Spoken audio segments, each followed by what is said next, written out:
The strange case of Britain.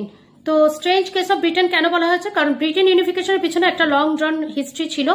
এটা suddenly হয়নি, কিন্তু এটার পিছনে পিছনে অনেক বড় একটা প্রসেস কাজ করেছিল। এবং 1688 মানে বহু পূর্বেই পার্লামেন্ট মোনার্কির ক্ষমতাকে সিজ করে দিয়ে পুরোপুরি দায়িত্বভার নিজের হাতে নিয়ে নিয়েছিল। তাই জন্য আমরা ব্রিটেনের কেসের ক্ষেত্রে কোনো লিডারের নাম এখানে আমরা বেসিক্যালি পাবো না। তো প্রথমে এখানে বলে থাকি যে এখানে 4 রকম এথনিক ডিভিশন ছিল, এথনিক ডাইভার্সিটি ছিল। একটা ছিল ওয়েলস, স্কট, আইরিশ এবং হচ্ছে ইংলিশ। আর এই 4 জনের মধ্যে ইংলিশরা ছিল wealthier, that's why they were like very strength people এবং রিচ ক্লাসও ছিল ওরাই বেসিক্যালি। তার জন্য ওরা চাইতো পুরো দেশটার মধ্যে ওরাই ডমিনেট করবে।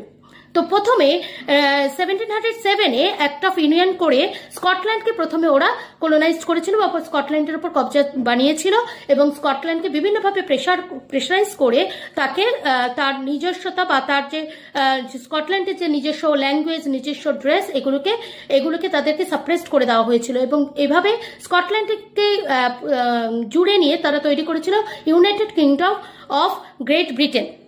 এরপর ওদের চোখ পড়েছিল আয়ারল্যান্ডের উপরে।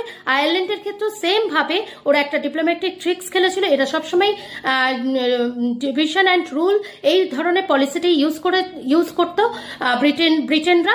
এবং এখানে দেখা যায় যে দুখানা গ্রুপ ছিল, প্রটেস্ট্যান্ট এবং ক্যাথলিক্স। এবং ক্যাথলিক্সরা ছিল মেজরিটি ইন নাম্বার এই আয়ারল্যান্ডে এবং প্রটেস্ট্যান্টরা ছিল মাইনরিটি।